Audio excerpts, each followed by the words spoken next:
There comes a moment in life where everything slows down. The noise, the chaos, the distractions, all of it fades for a second, and in that stillness, a truth whispers to you. A truth you've known deep inside but kept burying beneath expectations, fear, opinions, and noise. That truth is simple. You are the source, not them, not circumstances, not luck. Your energy is the foundation of everything you experience, everything you attract, and everything you become.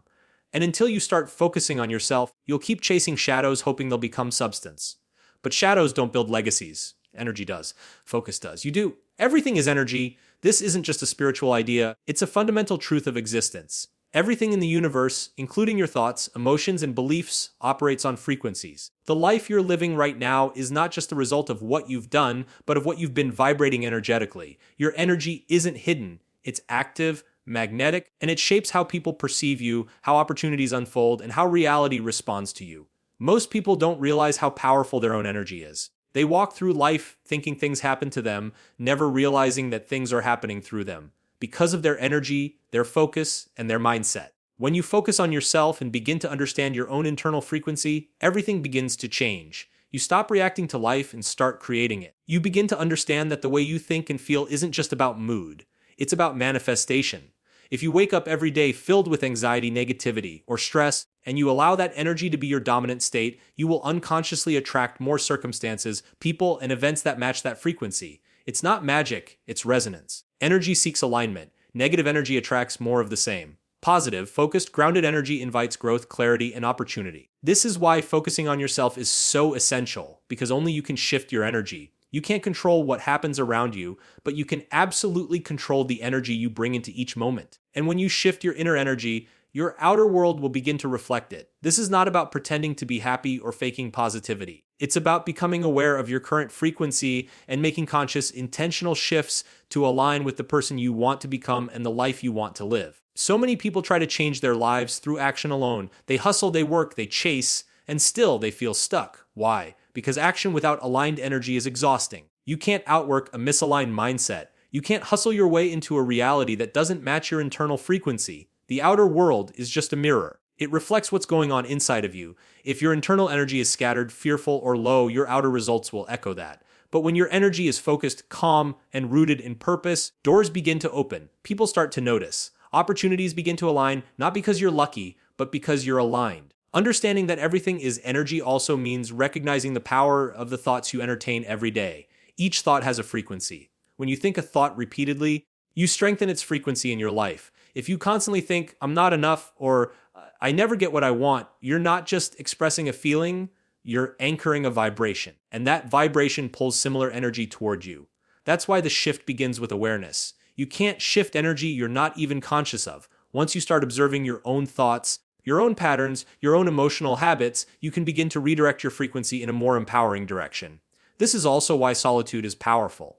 When you're always surrounded by noise, opinions, or distractions, it becomes almost impossible to truly feel your own energy. But when you sit with yourself, quietly, intentionally, you begin to hear the truth underneath the noise. You start to notice what drains you, what excites you, what brings you peace. That's your internal compass. And when you follow it, you begin to attract experiences that are in harmony with your true self. You don't need to chase anything. You don't need to convince anyone. You simply need to shift your frequency and become the kind of person who naturally attracts the life you desire. Focus is not just a mental skill, it's the way you spend your life force. In a world filled with constant distractions, overstimulation, and endless options, your ability to focus is what determines the direction of your life. Your attention is the most valuable currency you own, because wherever it goes, your energy follows. And where your energy goes, results begin to grow. Most people live in a reactive state, bouncing between notifications, opinions, news, and endless mental chatter. They wake up and immediately give their focus away to social media, to other people's problems, to anxiety about the future or regrets about the past. What they don't realize is that every time they give their focus to something unworthy of it, they're actually spending their energy. They are investing in outcomes they don't want, simply because they haven't become conscious of how sacred their focus really is. When you begin to value your focus as your most limited and powerful resource, everything in your life changes. You begin to realize that time is not what shapes results. Energy is. You can spend 10 hours doing something with scattered focus and get less done than someone who spends one focused hour with deep presence and intention. Focus is a multiplier. It takes your thoughts, your effort, your intentions, and amplifies them. The reason most people feel stuck is not because they lack talent, opportunity, or even discipline. It's because they keep splitting their focus between too many things that don't align with their growth. They start projects and don't finish them. They commit to goals and abandon them. They chase distractions and call it being busy. But busy is not productive. Busy is what happens when your focus is out of alignment with your purpose. To truly change your life, you have to reclaim your focus and begin to direct it with ruthless clarity. That means removing distractions, setting boundaries, and saying no, not just to others, but to the parts of yourself that are addicted to escape and avoidance. That's not easy. In fact, it's one of the hardest things you'll ever do. Because focus requires presence, and presence requires responsibility. When you are fully present, you can no longer hide behind excuses. You have to own your choices, your results, your energy. That's uncomfortable for most people, which is why they constantly look for ways to numb their awareness. But the truth is, nothing will shift in your life until your focus does. Your focus determines your emotional state as well. Whatever you focus on, you feel. If you focus on everything that's going wrong, you'll feel overwhelmed and defeated. If you focus on gratitude and opportunity, you'll begin to feel energized and empowered. Focus is not just about getting things done, it's about aligning your mind with the frequency you want to live in. That's why intentional focus is the beginning of transformation. It's not about doing more, it's about choosing better. Choosing what deserves your energy and being courageous enough to eliminate everything else. Even your identity is shaped by focus. Who you believe you are is the result of what you've chosen to focus on about yourself over time. If you've focused only on your failures, your flaws, your weaknesses, you've created an identity of limitation. But if you begin to focus on your potential, your growth, your progress, even if it's small, you begin to build a new self-image. That self-image is what drives your behavior, and your behavior shapes your future. So when you shift your focus, you're not just changing what you're doing, you're changing who you're becoming. The world will always compete for your focus. There will always be something trying to pull you away from yourself, from your path, from your goals. But the people who create extraordinary lives aren't the ones with more time or more talent. They're the ones with more clarity. They guard their focus like treasure because they understand its power. Self-discipline is one of the purest forms of self-love, yet it's often misunderstood. People associate it with restriction, control, or punishment, but in truth, discipline is a sacred act of devotion to your higher self. When you practice discipline, you are telling yourself, I am worthy of effort. I am worthy of consistency. I am worthy of showing up even when it's hard. It's not about being perfect or robotic. It's about being committed to who you want to become. Most people are waiting to feel motivated before they take action, but discipline doesn't wait for motivation. Discipline shows up when motivation disappears. It's what keeps you going when the excitement fades, when no one is watching, when the goal still feels far away. And that kind of devotion to your future self is love in its most powerful form. When you focus on yourself and your growth, discipline becomes your foundation.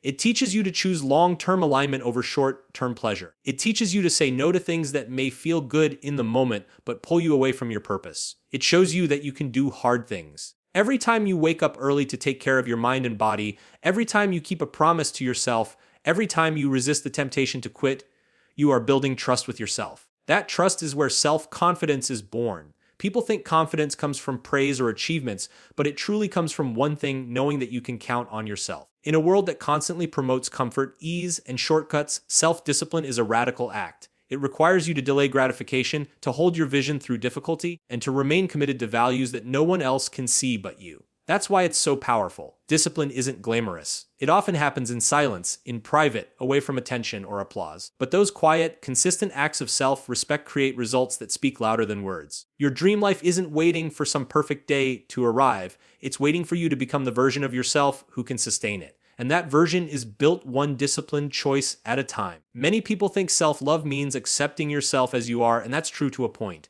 But real self-love also means holding yourself to a higher standard. It means pushing yourself to grow, to evolve, to step into the fullness of who you are. It's not about punishing yourself. It's about believing that you are capable of more and acting like it. Discipline is not a restriction. It's a release. It frees you from the trap of old patterns, bad habits, and self-sabotage. It frees you from the false idea that you're stuck or not good enough. Through discipline, you prove to yourself every day that you can create a new story, a new pattern, a new result. When you build the habit of discipline, life begins to feel different. Not because it gets easier, but because you get stronger. You stop waiting for the perfect moment and start becoming the kind of person who creates their own momentum. You stop avoiding the work and start embracing it. You stop looking for shortcuts and start trusting the process. And the beautiful part is that the more you practice discipline, the less it feels like effort and the more it becomes who you are. It becomes your identity. someone who follows through, someone who honors their commitments, someone who loves themselves enough to do the hard things. Discipline doesn't just change your habits, it transforms your mindset. It shifts you from victim to creator, from stuck to empowered, from scattered to focused. It teaches you that your future isn't something you find, it's something you build. There is a deep shift that happens the moment you stop chasing and start aligning. Most people spend their lives in pursuit mode, chasing validation, success, relationships, approval, or opportunities. They believe that the things they want exist outside of them, and that they must run after them with everything they have. But this approach often leads to exhaustion, frustration, and disappointment. That's because chasing comes from lack. It's based on the belief that you don't already have what you need within you. It creates a constant state of desperation, of trying to catch something that always seems just out of reach. But alignment is completely different. Alignment is about becoming. It's about stepping into the frequency of what you desire and trusting that what's meant for you will meet you where you are, not because you chased it, but because you became a match for it. When you stop chasing and begin to align, you no longer seek energy from the outside world. You generate it from within. You realize that everything you're looking for already exists in a frequency, and your only job is to rise to meet it. You want love, become love. You want peace, live in a way that nurtures peace. You want respect, start by respecting yourself deeply. The energy you carry sets the tone for everything you attract. If you chase things from a place of insecurity, you'll attract people and situations that mirror that same insecurity. But if you align with your highest self, grounded, confident, and whole, you begin to naturally draw in opportunities and people that reflect that back to you. Chasing is fear-based. It comes from the belief that you must earn, prove, or force things to happen. Alignment is love-based. It's rooted in self-trust, clarity, and worthiness. When you operate from alignment, you no longer feel the need to control outcomes. You're not anxious about how or when things will come. You know your energy is doing the work even before your actions do. That doesn't mean you sit back and do nothing. It means that every action you take comes from inner clarity and power, not desperation. You move with intention, not panic. You show up with calm energy, not scattered effort. When you are aligned, your presence speaks for itself. You don't need to chase anyone's attention. You don't need to explain yourself. People feel your clarity. They feel your boundaries. They feel your energy. And that kind of energy is magnetic. You attract not by trying harder, but by being truer. You stop dimming yourself to fit into places that no longer match your vibration. You stop chasing validation because your inner sense of worth becomes unshakable. That's when life starts to move differently around you. Not because you forced it, but because you allowed it. You made space for it by rising to meet the version of yourself who is already living the life you desire. Alignment is not passive, it requires deep awareness. It means saying no to things that no longer reflect the person you are becoming. It means walking away from the familiar when it no longer fits your growth. It means being honest with yourself about what you truly want, not what you've been conditioned to chase. And it means having the patience and faith to allow life to unfold in its own time. When you operate from alignment, you don't beg for opportunities, you prepare for them. You don't chase love, you embody it. You don't force success, you align with it. The truth is, what's meant for you will never require you to betray yourself in the process of getting it. When you align with your true energy, life begins to flow. The right people begin to appear. The right doors open. The right timing reveals itself. And all of it happens not because you chased something down, but because you showed up fully as the version of you who no longer needs to chase anything at all. Your energy is constantly being influenced by the people, environments, and content you engage with. Whether you realize it or not, everything you interact with has a frequency, and that frequency either lifts you or drains you. This is why protecting your energy is not just a suggestion, it's a necessity. If everything is energy, then your well-being, your clarity, and your progress are all deeply connected to how well you manage and guard your internal state. Most people move through life passively absorbing the energy around them, unaware that it's affecting their mood, decisions, and even their beliefs about what's possible. You can't afford to be that unconscious. You have to take responsibility for the energy you allow in your space, because it becomes part of your vibration. When you start to focus on yourself and elevate your awareness, you begin to see how certain people, conversations, or habits pull you out of alignment. You begin to notice how scrolling through negativity, spending time with toxic individuals, or indulging in drama lowers your frequency. And the lower your frequency, the harder it is to stay connected to your goals, your peace, and your higher self. Protecting your energy doesn't mean shutting the world out or avoiding reality.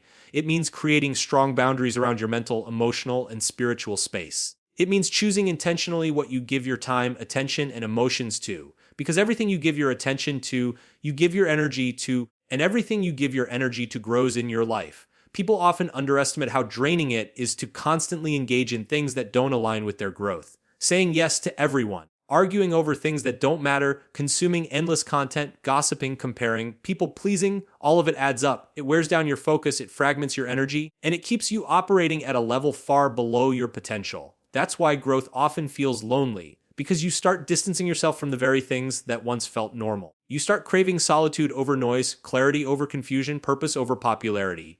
You start choosing peace, even if it means being misunderstood. That's the cost of protecting your frequency. And while it's not always easy, it's always worth it. When you start guarding your energy like your life depends on it, you create space for something sacred: alignment. Alignment with your purpose.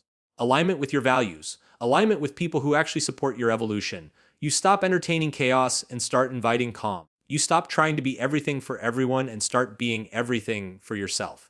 This doesn't mean you become cold or disconnected. It means you become selective. You understand that not everything deserves a response, not everyone deserves access to you, and not every thought deserves to be believed. You become the gatekeeper of your own inner world. And from that place of strength, your entire reality begins to transform. When your energy is clean, focused, and elevated, you begin to attract different experiences. You make better decisions. You feel clearer, more confident, and more grounded. You're not easily shaken by external noise because your internal state is solid. And from that foundation, you can build anything. Success, love, creativity, leadership, it all becomes possible when your energy is protected and aligned. But it requires intention. It requires choosing yourself every single day, even when it's uncomfortable, especially when it's uncomfortable. Because protecting your energy is not just about avoiding what's bad, it's about making space for what's best. It's about rising into the version of yourself that's no longer willing to settle for anything that costs your peace, your purpose, or your power. Living as the cause rather than the effect means choosing to take full responsibility for your energy, your actions, and your outcomes. Most people live on autopilot, constantly reacting to their environment. They let external circumstances dictate their internal state. If someone is rude, they become angry. If something doesn't go as planned, they spiral into negativity. If life throws a challenge, they shrink and complain. This is what it looks like to live as the effect, to be at the mercy of the world around you. It's an exhausting way to live because it gives your power away. It tells your subconscious that you are not in control, that life just happens to you, and that your emotions are the result of forces outside your influence. But the truth is, you were never meant to live that way. You are not here to react to life. You are here to create it. When you step into the role of the cause, you shift from victim to creator. You stop asking, why is this happening to me? And start asking, what is this teaching me? Or, how can I rise through this? Being the cause means choosing your energy before the world gives you a reason to. It means waking up and setting the tone for your day instead of letting someone else's mood determine yours. It means not giving your peace away to chaos and not waiting for perfect circumstances to start living in alignment with who you want to be. You understand that energy comes from within, not from the outside. You choose your attitude, your response, your focus, and in doing so, you begin to master your reality. Being the cause doesn't mean controlling everything. You can't control people. You can't control the weather, the economy, or every twist and turn of life. But you can control your internal environment. You can control how you show up, how you speak to yourself, how you breathe through discomfort, how you align your energy with your intentions. That's where your true power lies, in choosing how you respond to life, not in trying to control it. And when you consistently take ownership of your energy, the world around you starts to respond differently. Not because the world changed, but because your vibration did. This shift from reaction to creation is subtle, but life-changing. Instead of complaining, you adjust. Instead of blaming, you reflect. Instead of waiting, you act. You stop needing external permission to feel empowered because you've already given it to yourself. That kind of self-responsibility builds momentum. It builds character. It builds a mindset that is rooted in growth, not excuses. When you live as the cause, setbacks become lessons. Challenges become catalysts. And every experience becomes an opportunity to evolve. This mindset also teaches you emotional intelligence. You stop letting every trigger control your day. You observe your emotions instead of being consumed by them. You realize that feeling something doesn't mean you have to act on it. That inner stability becomes your superpower. When others are lost in chaos, you become the calm. When others are stuck in complaint, you become the example. That's the energy of a leader, and it all starts with the decision to own your frequency. Living as the cause means you no longer waste time blaming, waiting, or doubting. You know that you're not entitled to a great life. You're responsible for creating one. Every thought, every choice, every habit is either reinforcing that responsibility or rejecting it. You understand that nothing changes until you do, and that the energy you bring into every room, every conversation, every goal is shaping your results. You realize that success doesn't start with luck. It starts with accountability. You are the cause. You are the energy. You are the beginning of everything that follows.